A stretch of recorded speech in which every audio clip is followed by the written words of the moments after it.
Hello everybody, how are you? Is everything going on well?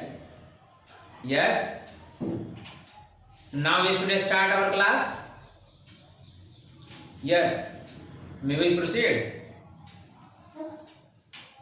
तो मैं इससे पहले कि प्रोसीड करूं आज के क्लास को, ये जान लो कि पिछली क्लास में हम लोगों ने जो कुछ भी डिस्कशन किया था, क्या किसी को उसमें डाउट है? अगर है तो फिर यहां पर क्लियर कर लेना है। आपके पास डाउट है? क्या है डाउट? शो मी।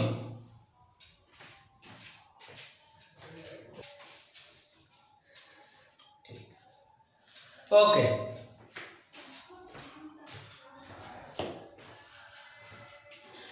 जो इनके पास डाउट है, हम लोग लास्ट क्लास में जो कुछ डिस्कस किए थे उसको एक बार इनिशियली रिकॉल करते हैं।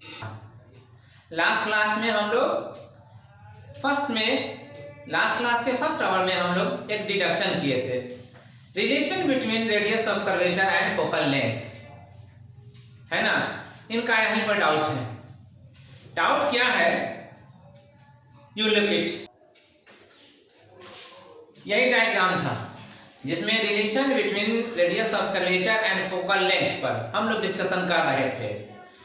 डाउट इसमें यह है कि एक पॉइंट, एक्सप्लेनेशन के दौरान मैंने एक पॉइंट लिया था, इस पॉइंट के ऊपर यहां ए डैश नाम से। तो पहला डाउट तो यही है कि ड्यूरिंग एक्सप्लेनेशन इस ए डैश को भी मैंने ए ही कह दिया था, ठीक है। ए डैश को भी मैंने ए ही कह दिया था, ए। तो पहला डाउट इनका सही है कि दोनों जगहों पर मैंने ए ही कहा है, F2A एंड F2A दोनों जगहों के लिए हमें कहना चाहिए था F2A डैश एंड F2A, है ना। ये हमें कहना चाहिए था, नहीं कहा। Now you correct it. अब इसे आप करेक्ट कर लीजिए। जो ए मैंने कहा था इस पॉइंट के लिए वो ए डैश है, तो F से ए डैश का लेंथ और F से P का लेंथ में जो डिफरेंस आएगा वो डिफरेंस ज्यादा होगा F से A और F से P के बीच जो डिफरेंस आएगा उससे, ठीक है। इसको यहाँ पर ये शायद नहीं समझ सके। अब देखिए, इसको कैलकुलेशन के जरिए मैं एक्सप्लेन करता हूं।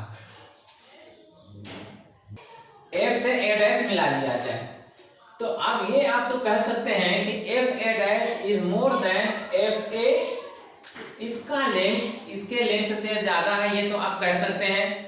यस, ये आप कह सकते हैं। क्लियर है ये? तो अगर हम FA डैश में FP माइनस कर लें तो माइनस करने के लिए, इक्वलिटी मेंटेन रखने के लिए, ठीक है, ये राइट साइड में भी हमें FP माइनस करना होगा, है ना। यस, अगर हम कोई काम इक्वेशन हो या इनइक्वेशन हो अपनी तरफ से करते हैं, चाहे एडिशन का, चाहे सब्ट्रैक्शन का, चाहे मल्टीप्लिकेशन का, जो भी करते हैं, तो वो काम हमें दोनों साइड में करना पड़ता है ताकि जो पहले से रिलेशनशिप है वो रिलेशनशिप मेंटेन रहे। तो इसीलिए FA डैश माइनस FP मोर हो रहा है FA माइनस FP से, ठीक है। इसका डिफरेंस इसके डिफरेंस से ज्यादा हो रहा है, ठीक है।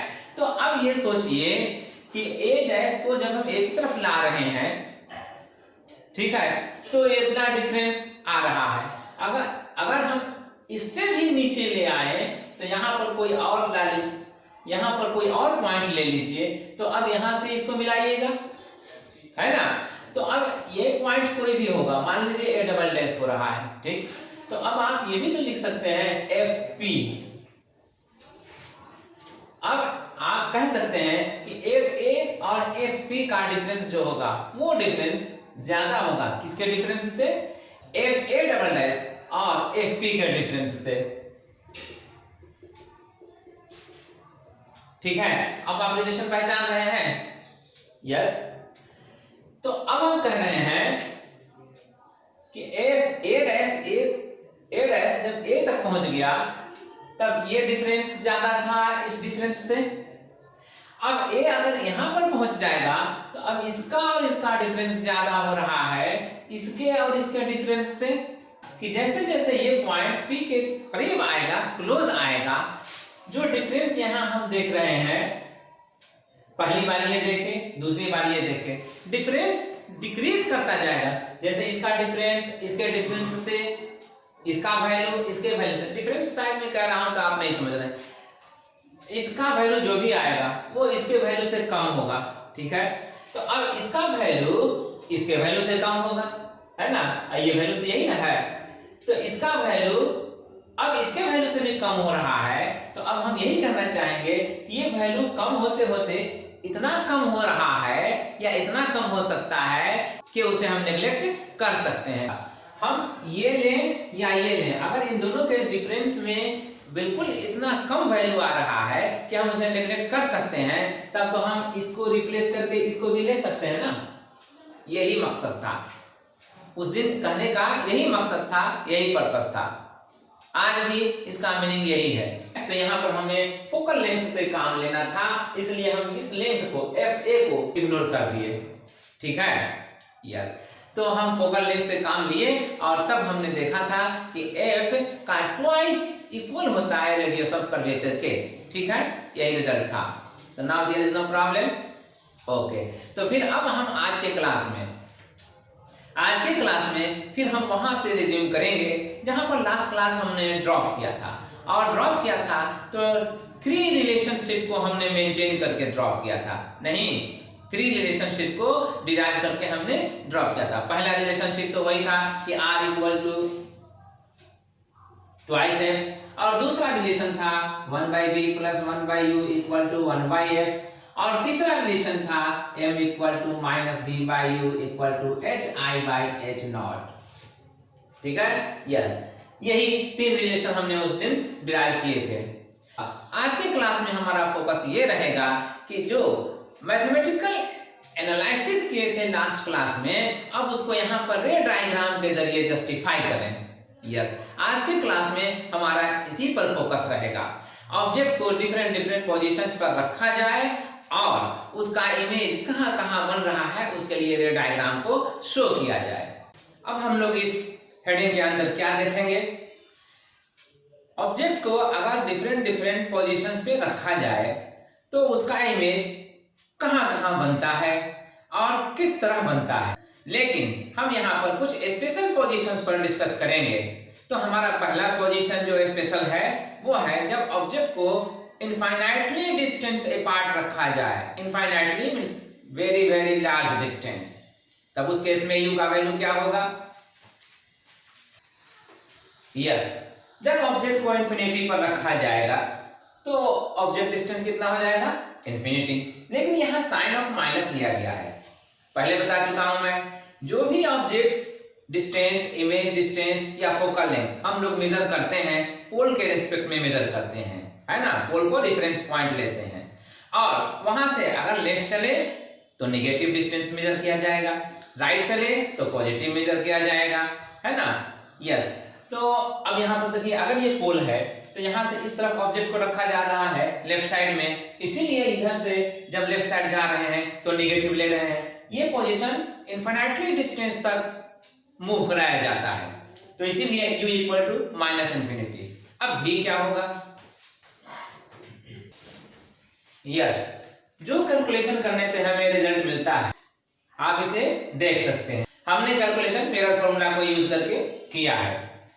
कॉन्केव मिरर और कॉन्वेक्स मिरर, दो हमारे पास मिरर है स्फेरिकल मिरर में, तो हम दोनों को सेपरेट डील किए। कॉन्वेक्स मिरर के केस में फोकल लेंथ पॉजिटिव होता है, राइट साइड होगा। क्यों, इसलिए कि अगर कॉन्वेक्स मिरर ये आप बना रहे हैं तो इसका राइट साइड में जाएगा सेंटर ऑफ कर्वेचर और राइट साइड में ही जाएगा फोकस, है ना। और कॉन्केव मिरर के केस में लेफ्ट साइड जा रहा है फोकस, तो लेफ्ट साइड के लिए नेगेटिव साइन यूज करना है, साइन कन्वेंशन कहता है, और राइट साइड के लिए पॉजिटिव साइन यूज करना है, सीरीज साइन कन्वेंशन कहता है। तो F पॉजिटिव हो गया और F नेगेटिव हो गया, है ना। किस किस मिरर में, कॉन्केव मिरर में f निगेटिव हो गया और कॉन्वेक्स मिरर में f पॉजिटिव होगा। ठीक, तो 1/v plus 1/u equal to 1/f mirror formula होता है। तो यहाँ पर 1/v, v के बारे में हमें कोई इंफॉर्मेशन नहीं है, u हमारे लिए इंफिनिटी है, ये हमें इंफॉर्मेशन में है। यस, तो अगर 1/∞ यहाँ पर रखा जाए तो माइनस साइन के साथ रखा जाएगा। यस, तो यहाँ पर 1/v plus 1/-∞ equal to 1/-f ये लेना है ना, फोकल लेंथ को निगेटिव रखना है। और तब इंफिनिटी, ये साइन ऑफ माइनस है, इस पॉजिटिव साइन को तो माइनस बना देगा ये। ठीक, लेकिन 1/∞ रहेगा, तो 1/∞ आप जानते हैं क्या होता है, इंफिनिटी उसी को ना कहते हैं जो वेरी वेरी लार्ज नंबर हो और जो अनडिफाइंड हो। तो एक ऐसे नंबर जो वेरी वेरी लार्ज हो, उसे हम डिफाइन नहीं कर पा रहे हो कि कितना हो, तो उससे हम अगर डिवाइड करेंगे 1 में तो क्या आएगा 0, और इसलिए यहाँ आया 0, और तब ये लिखा जाएगा इक्वल टू 1/-f। अब 1/v-0 मतलब 1/v, और तब 1/v इक्वल टू क्या आ जाएगा, यहाँ पर आप समझ सकते हैं,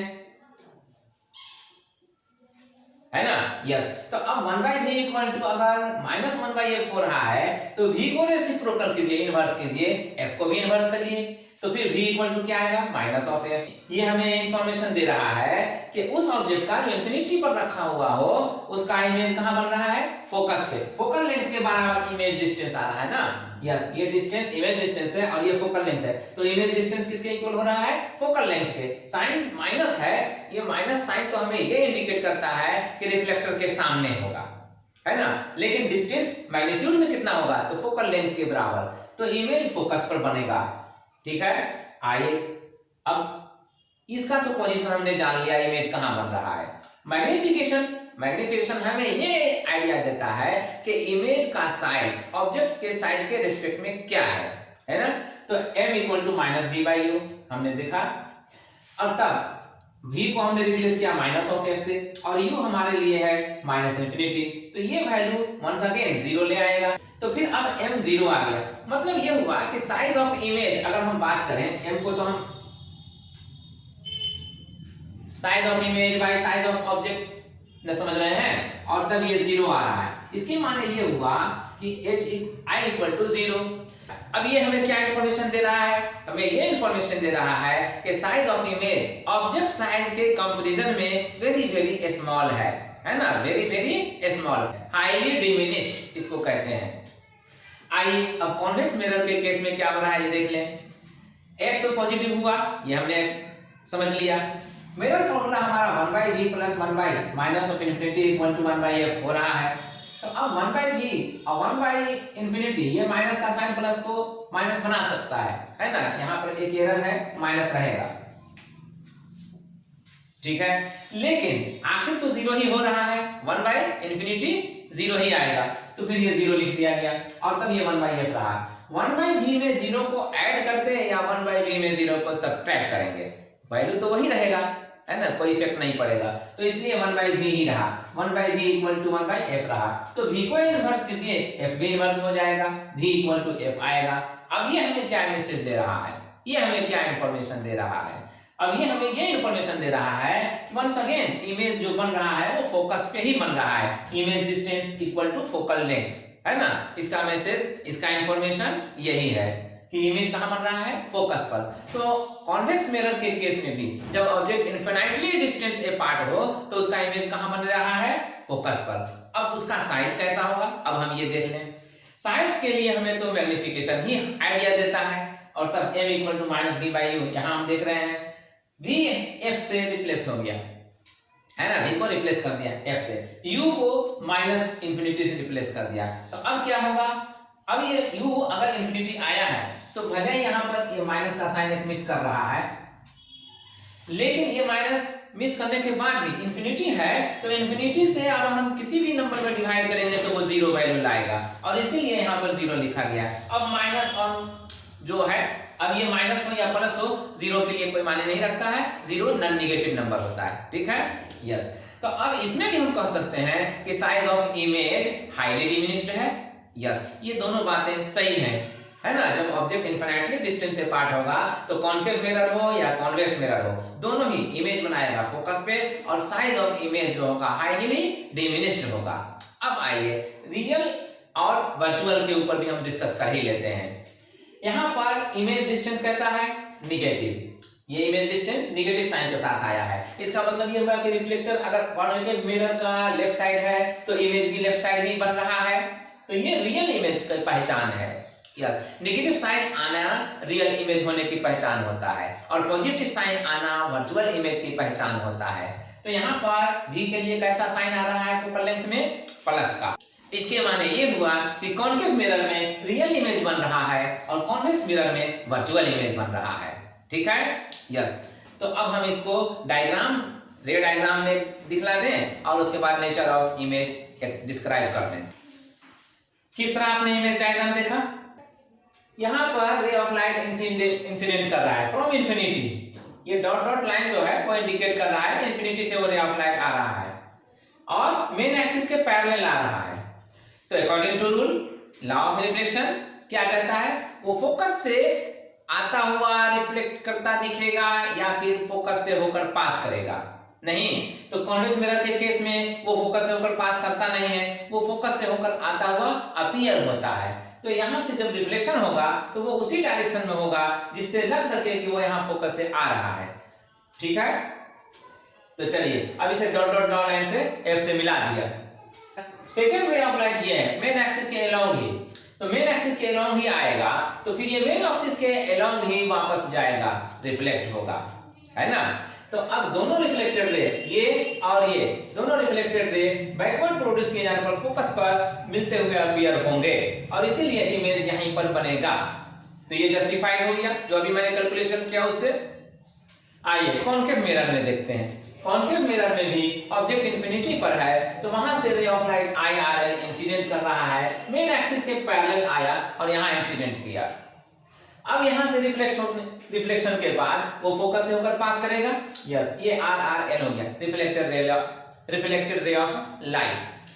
अब दूसरा रे ऑफ लाइट भी चाहिए जो इंसिडेंट करे मिरर पे, तो दूसरा रे ऑफ लाइट को मेन एक्सिस के अलोंग ही ले लिया। ये दूसरा रे ऑफ लाइट है, ठीक है। ये एरो इंडिकेट कर रहा है कि वो मिरर पे जा रहा है इंसिडेंट होने। अब यहां पर जब आएगा तो ये इसी पाथ पर वापस हो जाएगा, लॉ ऑफ रिफ्लेक्शन के मुताबिक होगा। तो एंगल ऑफ इंसिडेंस इस केस में 0 और एंगल ऑफ रिफ्लेक्शन भी इसमें 0, तो ये इसी पाथ पर वापस हो रहा है। अब दोनों रिफ्लेक्टेड रे ऑफ लाइट ये और ये दोनों कहां पर इंटरसेक्ट कर रहा है, यहां फोकस पे, और ये रियली इंटरसेक्ट कर रहा है, इसलिए इमेज कहां बनेगा, यही फोकस पे। तो यहां इमेज आई दे दिया। समझ में आया, समझ में आया। अब नेचर ऑफ इमेज को डिस्क्राइब कर देते हैं, ठीक है। और इरेक्ट होगा या इन्वर्टेड होगा, इरेक्ट होगा या इन्वर्टेड होगा। इरेक्ट उस इमेज को कहते हैं जिसमें ऑब्जेक्ट का हेड ऊपर हो तो इमेज का हेड भी ऊपर ही रहे, और इन्वर्टेड उस इमेज को कहते हैं जिसमें ऑब्जेक्ट हेड ऊपर हो तो वह इमेज हेड नीचे हो। जैसे ये है तो इसका इमेज भी अगर ऊपर ही हो रहा है हेड के साथ तो वो इरेक्ट होगा, लेकिन अगर ऑब्जेक्ट ये है और उसका इमेज का हेड इस तरह हो रहा हो तो वो इन्वर्टेड होगा। अब इसमें हम कैसे पहचानेंगे, यस पहचानेंगे साइन कन्वेंशन से। मैग्निफिकेशन में m = -v/u होता है ना, यस।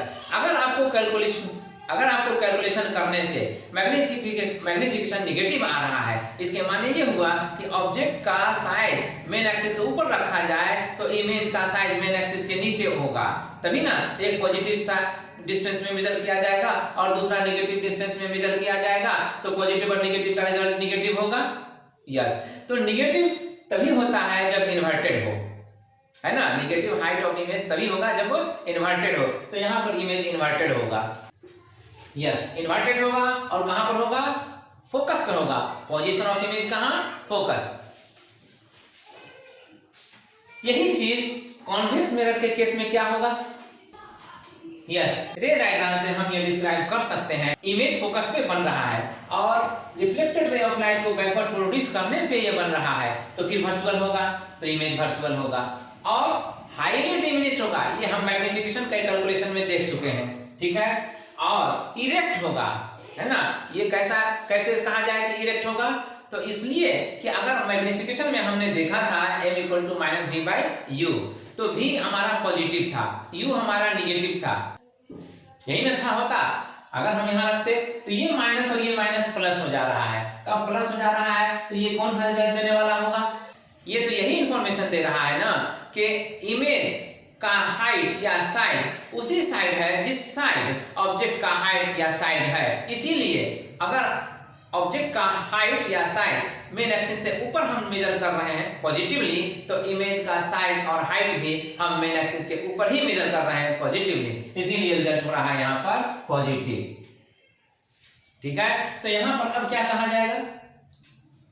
इरेक्ट। इमेज कैसा बनेगा? यहाँ पर वर्चुअल तो है लेकिन इरेक्ट। और फिर कहां पर इमेज बन रहा है? तो वहीं फोकस पे। इस तरह से ये हमारा डिस्क्रिप्शन पूरा हुआ। कब? जब ऑब्जेक्ट को इन्फिनिटी पर रखा गया तब। यस, तो ये हमारा केस कंप्लीट हुआ। अब आइए second case. Yes, second case में हमने ऑब्जेक्ट को लिया है सेंटर ऑफ कर्वेचर पे। When the object is at C for centre of curvature. उस केस में u का वैल्यू क्या होगा? आप देखेंगे सेंटर ऑफ कर्वेचर c यहां है, तो यहां से ये पोल है ना, ये मिरर का पोल हम ले रहे हैं, यहां से यहां तक का लेंथ रेडियस ऑफ कर्वेचर के बराबर होगा। रेडियस ऑफ कर्वेचर खुद ट्वाइस f के बराबर होता है। यस, तो अब ये डिस्टेंस निगेटिव होगा। ठीक है, तो यहां पर निगेटिव लिया गया है u equal to minus R, और तब इसलिए माइनस ट्वाइस f। यही वैल्यू इस फॉर्मूला में, जो मिरर फॉर्मूला है हमारे पास, 1/v plus 1/u equal to 1/f में पुट किया गया है। तो 1/v तो एज इट इज है, प्लस 1/, यहाँ पर u होता, u नहीं रख करके किसको रिप्लेस किया गया? माइनस ट्वाइस f को। राइट साइड में जो 1/f होता उसके बदले में क्या होगा? अब f को रिप्लेस करना होगा माइनस f से। क्यों? क्योंकि फोकल लेंथ जो कॉन्केव मिरर में होगा वो भी निगेटिव होगा। यस, तो अगर ये निगेटिव हो रहा है तो अब इसको सिंपलीफाई कीजिए, है ना। ये माइनस 2f जो है वो यहाँ पर माइनस साइन लाएगा, और जब राइट साइड जाने पर वो प्लस में बदल जाएगा, तो यहाँ पर प्लस में आ गया 1/2f, और ये माइनस 1/f ये पहले का जैसे था वैसे ही है। तो अब इसका सिंपलीफिकेशन माइनस 1/2f आएगा, है ना। और तब ये अगर 1/v के इक्वल है तो v को इनवर्स कीजिए। जब v इनवर्स होगा तो ये v इनवर्स हो जाएगा, और तब v equal to minus twice f आया। अब ये क्या मैसेज दे रहा है? क्या इंफॉर्मेशन दे रहा है? ये हमें ये इंफॉर्मेशन दे रहा है कि image distance twice f length के बराबर है, मतलब रेडियस ऑफ कर्वेचर के बराबर है। नहीं, ट्वाइस f यही ना ट्वाइस f था, तो ऑब्जेक्ट को यहां रखा गया था, इसीलिए यहां से यहां तक का लेंथ कितना आया? Twice f। तो अब ट्वाइस f डिस्टेंस पे ऑब्जेक्ट को रखा गया, तो इमेज कहां बना? तो इमेज भी ट्वाइस f के डिस्टेंस पर ही बना, मतलब ऑब्जेक्ट जहां पर रहेगा इमेज वहीं पर बनेगा। तो यहां पर ये क्लियर हुआ। ठीक है, अब उसके बाद मैग्निफिकेशन उसका क्या होगा? तो मैग्निफिकेशन के लिए हम जानते हैं minus of v by you. ठीक है, अब ये माइनस का साइन तो यहां रह गया, v को रिप्लेस कर दीजिए माइनस ट्वाइस f से, है ना, और u को रिप्लेस कर दीजिए, यहाँ भी माइनस ट्वाइस f है उससे, तो ये माइनस ट्वाइस f और ये माइनस ट्वाइस f कैंसिल हो जाएगा। जब ये कैंसिल हो जाएगा तो क्या आएगा? 1, लेकिन साइन ऑफ माइनस के साथ, तो ये -1 आया। अब ये हमें क्या मैसेज दे रहा है? अब हम ये मैसेज दे रहा है कि अगर m -1 है, इसका मतलब हाइट ऑफ इमेज और हाइट ऑफ ऑब्जेक्ट का वैल्यू -1 है। यस, तो इससे हमें ये मिलता है रिजल्ट कि hi equal to -h0। Yes, size of image और साइज ऑफ ऑब्जेक्ट दोनों इक्वल हो गया, लेकिन साइन ऑफ माइनस ये बता रहा है कि हाइट जो इमेज का है वो मेन एक्सिस से नीचे है, पोल से नीचे है, ऑब्जेक्ट का हाइट मेन एक्सिस से ऊपर है, यानी कि इन्वर्टेड इमेज बना रहा है। ठीक है, यस। आइए कॉन्वेक्स मिरर में क्या मैसेज मिलता है हमें ये देखने के लिए।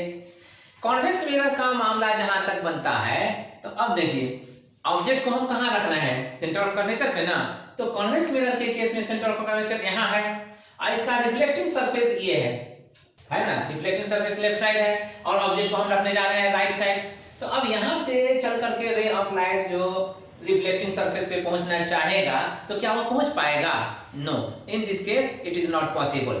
तो इसलिए यहां पर कैलकुलेशन में हमने नहीं किया, नॉट एप्लीकेबल, इसमें एप्लीकेबल नहीं है।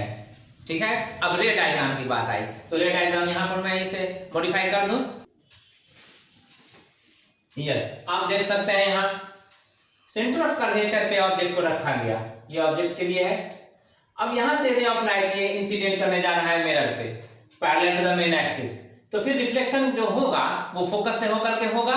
तो यहां पर फोकस था है, यहां पर फोकस है, इसलिए रिफ्लेक्टेड रे ऑफ लाइट इसी फोकस से होकर के पास करेगा।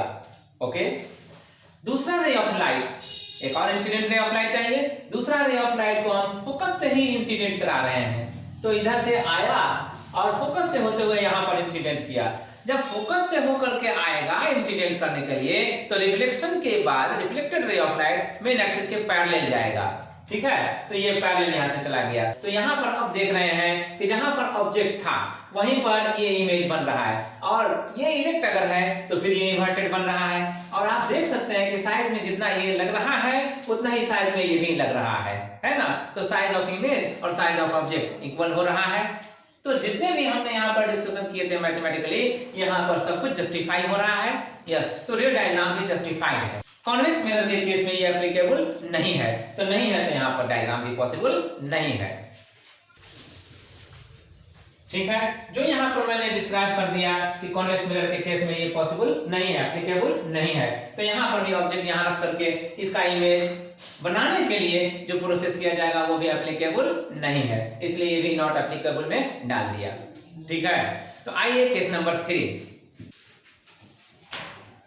थर्ड केस में हमने लिया ऑब्जेक्ट को कहां रख करके, फोकस पर। तो फोकस पर जब रखेंगे तो u इक्वल टू क्या होगा, -f। ठीक है, अब कॉन्केव मिरर में हम जब कैलकुलेशन करने चलते हैं मिरर फॉर्मूला को यूज करते हुए, तो 1/v प्लस यहां पर u -f से रिप्लेस हो जाएगा, इसलिए 1/-f हुआ, और इक्वल टू यहां 1/f होता, लेकिन f कॉन्केव मिरर के लिए फोकल लेंथ जो होगा वो नेगेटिव होगा, इसलिए -1/f यहां भी हुआ। अब ये -1/f और ये -1/f दोनों कैंसिल हो गया। यस, तो अब 1/v क्या होगा, क्या हुआ, 1/v अब इक्वल होगा 0 के। तो अब v 1/v 0 के इक्वल हुआ तो v का वैल्यू कितना होगा, तो ऑफ कोर्स ये इंफिनिटी होगा, है ना। जब इसे रिवर्स करेंगे तो ये भी रिवर्स होगा, तो ये रिवर्स होने पे 1/0 आएगा, 1/0 मतलब इंफिनिटी। तो अब इंफिनिटी हुआ मतलब इमेज कहां बना, इसका इंफॉर्मेशन दे रहा है कि इमेज कहां बन रहा है, तो इनफाइनाइट डिस्टेंस पे बन रहा है। इमेज डिस्टेंस क्या होगा, इंफिनिटी। तो अब आइए मैग्नीफिकेशन हमें क्या बताता है साइज ऑफ इमेज के बारे में। तो साइज ऑफ इमेज के बारे में -v/u हम करते हैं, तो माइनस तो ये रहेगा ही, v को रिप्लेस करना होगा इस इंफिनिटी से। जब v इंफिनिटी से रिप्लेस हो जाएगा तो u यहाँ पर -f है, -f लिखेंगे, माइनस और माइनस का साइन कैंसिल हो जाएगा। तो अब इंफिनिटी में हम f से डिवाइड करते हैं, एक ऐसा नंबर जो इनफाइनाइट है ना, उसमें अगर हम किसी फाइनाइट नंबर से डिवाइड करेंगे तो वो क्वोशिएंट जो लाएगा, रिजल्ट जो लाएगा वो भी इनफाइनाइट लाएगा, और इसीलिए यहाँ पर लिखा गया है m इक्वल टू इंफिनिटी। तो अब इंफिनिटी का मतलब ये हुआ कि मैग्नीफिकेशन इनफाइनाइट साइज का हो गया। तो इस केस में आप कह सकते हैं कि इमेज जो बनता है वो हाईली मैग्नीफाइड बनता है। तो अंडर ब्रैकेट यहाँ लिखा है मैंने हाईली मैग्नीफाइड। कॉन्वेक्स मिरर के केस में क्या होगा, कॉन्वेक्स मिरर के केस में आप ऐसे ही देख लीजिए कि फोकस इसका राइट साइड में पड़ रहा है, तो जब centre of curvature right side में था वहां पर ऑब्जेक्ट रखना पॉसिबल नहीं हुआ, तो अब फोकस में यहाँ पर राइट साइड में ही है, इस पे रखना कैसे पॉसिबल हो सकता है। इस केस में वंस अगेन नॉट एप्लीकेबल, तो यहाँ पर कोई इमेज नहीं बनेगा, तो इधर कैलकुलेशन करने की जरूरत ही नहीं है। ठीक है, आइए अब इसमें कैलकुलेशन जो किया है इसे जस्टिफाई करता हुआ हमारा इमेज डायग्राम क्या होगा, रे डायग्राम क्या होगा, देख लें। Now you look it. इस बार ऑब्जेक्ट को यहां रखा गया फोकस पे, ऑब्जेक्ट हो गया, चलिए आप फोकस पे रखा गया। तो अब इस ऑब्जेक्ट से एक रे ऑफ लाइट को हम यहां निकाल रहे हैं मेन एक्सिस के पैरेलल इंसिडेंट कराने के लिए, है ना। ऑब्जेक्ट वैसा ही रखिए, मान लीजिए वो सोर्स ऑफ लाइट ही है, ताकि वहां से निकलने वाला जो भी रे ऑफ लाइट होगा ऑल अराउंड जाएगा, और उसी में से एक रे ऑफ लाइट को हम मेन एक्सिस के पैरेलल एज्यूम करेंगे। अब रूल के मुताबिक according to law of reflection, यहां से जब रिफ्लेक्ट करेगा तो वो फोकस से होकर पास करेगा। यस, और दूसरा रे ऑफ लाइट को हम यहां पर इंसिडेंट कराने के लिए पोल पर लाते हैं जी, ये डायरेक्ट पोल पर। अब पोल से जब आएगा तो यहाँ पर एक एंगल ऑफ इंसिडेंस बन रहा है, तो एंगल ऑफ इंसिडेंस जितना बनेगा उतना ही एंगल ऑफ रिफ्लेक्शन बनाते हुए रिफ्लेक्ट होगा, तो यहाँ से ये रिफ्लेक्ट हुआ। अब ये रे ऑफ लाइट और ये रे ऑफ लाइट, दोनों ही ray of light reflected ray of light हो गए। लेकिन आप देख रहे हैं इन दोनों रिफ्लेक्टेड रे ऑफ लाइट के बीच का डिस्टेंस चेंज हो रहा है? नहीं, ये दोनों ही पैरेलल अपीयर हो रहे हैं। माना जाता है कि वो इमेज इन्फिनिटी पर बनेगा। तो यहाँ पर जो रे ऑफ लाइट हैं जो जा रहे हैं वो इन्फिनिटी पर मिलेंगे और वहां पर इमेज बनेगा। ठीक है, तो वैसे ही केस में जो हमने यहाँ पर डिस्क्राइब किया था कि इमेज डिस्टेंस इन्फिनिटी होगा, वहां पर जस्टिफाई हो रहा है। अब नेचर ऑफ इमेज जब हम डिस्क्राइब करने चलते हैं तो इमेज वर्चुअल बनेगा या रियल बनेगा, ये अब देख लीजिए। क्योंकि इमेज का डिस्टेंस पॉजिटिव आ रहा है तो मिरर के बिहाइंड होने को इंडिकेट कर रहा है, यस, तो इसका मतलब ये हुआ कि वर्चुअल बनेगा। यस, जो डिस्क्राइब किया है इमेज इन्फिनिटी पर बनता हुआ दिख रहा है, जैसा कि इमेज डिस्टेंस पॉजिटिव आया है इसलिए, तो वर्चुअल इंडिकेट हो रहा है। हाईली मैग्नीफाइड हो रहा है क्योंकि m का वैल्यू यहाँ पर इन्फिनिटी आ रहा है और ये भी पॉजिटिव आ रहा है, तो हाईली मैग्नीफाइड होगा और पॉजिटिव साइन आने का मतलब इरेक्ट होगा। और इन्फिनिटी पर इमेज डिस्टेंस बन रहा है और इन्फिनिटी है, इमेज डिस्टेंस इन्फिनिटी के बराबर है, इसलिए इमेज कहां बनेगा? इन्फिनिटी पर। तो एट इन्फिनिटी यहां पर डिस्क्राइब हो गया। तो इस तरह से जो भी कैलकुलेशन आया था वो रे डायग्राम के जरिए यहां पर जस्टिफाई मैंने कर दिया है ना। ये तीन स्पेशल केस हैं जहां पर ऑब्जेक्ट को हमने पर्टिकुलरली रखा। पहला केस क्या था? इन्फिनिटी पर ऑब्जेक्ट को रखा था और उसका इमेज कहां बना था? फोकस पे। दूसरा केस क्या था? सेंटर ऑफ कर्वेचर पे ऑब्जेक्ट को रखा था और उसका इमेज कहां बना था? सेंटर ऑफ कर्वेचर पे ही। और तीसरा केस क्या है? ये फोकस है जहां पर ऑब्जेक्ट को रख रहे हैं और उसका इमेज कहां बन रहा है? इन्फिनिटी पर, है ना। ये तीन केस था। तो अब तीनों केस में हमने सिर्फ एक ही केस में ये देखा कि कॉन्वेक्स मिरर इमेज जो बना रहा है वो एक ही केस में बना रहा है जब ऑब्जेक्ट उसके सामने इन्फिनिटी पर है ना। बाकी दो केस में वो इमेज नहीं बना पा रहा है, तो कॉन्वेक्स मिरर हमारे लिए ज्यादा एप्लीकेबल यहाँ पर साबित नहीं हुआ। ठीक है, हाँ, कॉन्केव मिरर हमारे लिए यहाँ पर एप्लीकेबल हुआ। कॉन्केव मिरर के केस में जैसे जैसे ऑब्जेक्ट को अलग अलग पोजीशन पर रखेंगे वैसे वैसे हमें उसका इमेज अलग अलग पोजीशन पर भी मिलेगा। यस, जो डिस्क्राइब हमने किया है उसके बेसिस पे यही समरी बनता है। ऑब्जेक्ट को जब इन्फिनिटी पर रखा गया था, इन्फिनिटी के लिए हमने आई यूज किया है, इन्फिनिटी पर रखा गया था तो इमेज कहां बन रहा था? फोकस पर। जब ऑब्जेक्ट को सेंटर ऑफ कर्वेचर पर रखा गया था, सेंटर ऑफ कर्वेचर के लिए हमने पोजीशन का नाम दिया था सी, तो सी पर रखा गया था तो इमेज भी कहां बना था? उसी सी पर, तो इमेज भी सी पर यहां पर लिखा गया है। जब ऑब्जेक्ट को फोकस पर रखा गया तो उसका इमेज कहां बना? उसका इमेज बना इन्फिनिटी पर, तो इसलिए हमने आई को यूज किया, है ना। यस, तो अब हम कह सकते हैं एक समरी बनाकर अगेन ये ऐसा समरी बना दे कि अगर ऑब्जेक्ट यहां से यहां चला जाए तो इमेज कहां जाएगा? तो इमेज यहां से यहां आ जाएगा। इसका इमेज ये है ना। अब ये पोजीशन में यहां चला जा रहा है तो इसका पोजीशन कहां जा रहा है? सी पर। जब इसका पोजीशन, ऑब्जेक्ट का पोजीशन फिर इधर आ रहा है, ठीक है, तो इमेज का पोजीशन कहां जा रहा है? इन्फिनिटी पर। यही है, ये ऑब्जेक्ट मूवमेंट समझ लीजिए, मूवमेंट ऑफ ऑब्जेक्ट, और ये मूवमेंट ऑफ इमेज। ठीक है, यस, तो यहां इमेज बन रहा है इसका। अब इससे कंक्लूड आप कर सकते हैं कि अगर ऑब्जेक्ट को इन्फिनिटी और सी के बीच में रखा जाए तो इमेज कहां रहेगा? एफ और सी के बीच में रखेगा, है ना। इमेज कहां रहेगा? एफ और सी के बीच में रहेगा। ठीक है, तो अब पता चल गया। अब उसी तरह से अगर सी और एफ के बीच में ऑब्जेक्ट रखा जाएगा तब इमेज कहां रहेगा? तब फिर सी और आई के बीच में रहेगा इमेज, है ना। ये इतना स्पेस, ये इतने स्पेस के कॉरस्पॉन्डिंग, ये इतना स्पेस इस इतने स्पेस के कॉरस्पॉन्डिंग में है। ठीक है, तो नाउ यू हैव अंडरस्टूड। अब रे डायग्राम बना सकते हैं। अब एक पोजीशन और बच रहा है जो इसमें मेंशन नहीं हुआ है। अगर फोकस और पोल के बीच में ऑब्जेक्ट को रखा जाए तो उसका इमेज कहां बनेगा? यस, ये जो लास्ट मैंने केस बताया इसको अलग से लिख लीजिए, केस नंबर 4 में। तो ये है ऑब्जेक्ट का पोजीशन। क्या? When the object is between F and P, जब ऑब्जेक्ट को फोकस और पोल के बीच में रखा जा रहा हो तब उसका इमेज कहां बनेगा, है ना। इस पर हम लोगों ने डिस्कशन नहीं किया था और ना ही समरी में इसके लिए कोई पोजीशन था। तो अब यहां पर देखिए कि ये ऑब्जेक्ट फोकस और पोल के बीच में रखा है यहां, ठीक। तो यहां से incident ray of light main axis के पैरेलल आया एक, और रिफ्लेक्शन के बाद वो फोकस से होकर के पास किया, ये RRL है, ठीक है। दूसरा रे ऑफ लाइट को डायरेक्टली यहां से पोल पर लाया, तो एक एंगल ऑफ इंसिडेंस पर लाया, जितना एंगल ऑफ इंसिडेंस है उतना ही एंगल पर उतना ही एंगल ऑफ रिफ्लेक्शन पे ये रिफ्लेक्ट हो गया। अब इस तरह से ये दोनों रिफ्लेक्टेड रे ऑफ लाइट के बीच का गैपिंग इंक्रीज कर रहा है ना, देख रहे हैं आप। तो अब इस केस में ये आगे प्रोड्यूस किए जाएं तो कभी इंटरसेक्ट करेंगे? नो, ये इंटरसेक्ट नहीं करेंगे। तो अब आपको इसके लिए क्या करना है कि इसे बैकवर्ड प्रोड्यूस कीजिए।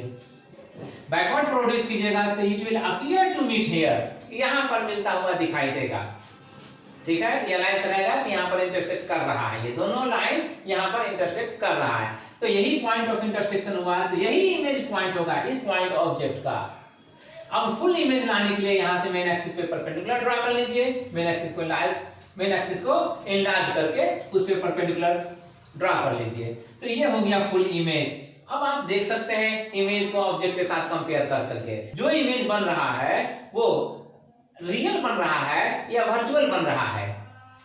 तो ये बैकवर्ड प्रोड्यूस करने के बाद ये इमेज को ऑब्टेन किया जा रहा है ना, तो ये वर्चुअल होगा या रियल होगा, ये आप कह सकते हैं ये वर्चुअल होगा, ये वर्चुअल होगा।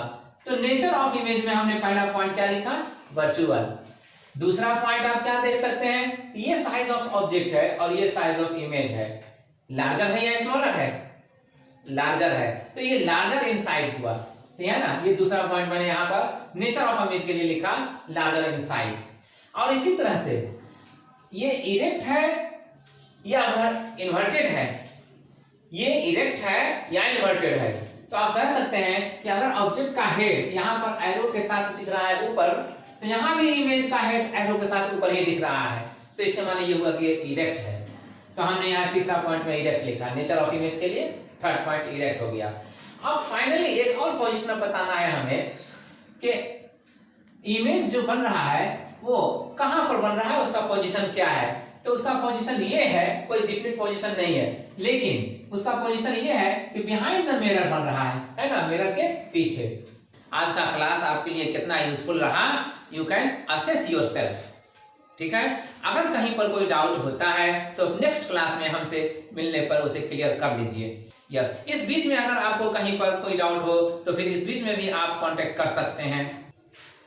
यस, यहाँ, ठीक है। तो अब इसके साथ ही आज के क्लास को ओवर करने का टाइम हो गया और इसलिए आज का क्लास ओवर किया जा रहा है। ओके।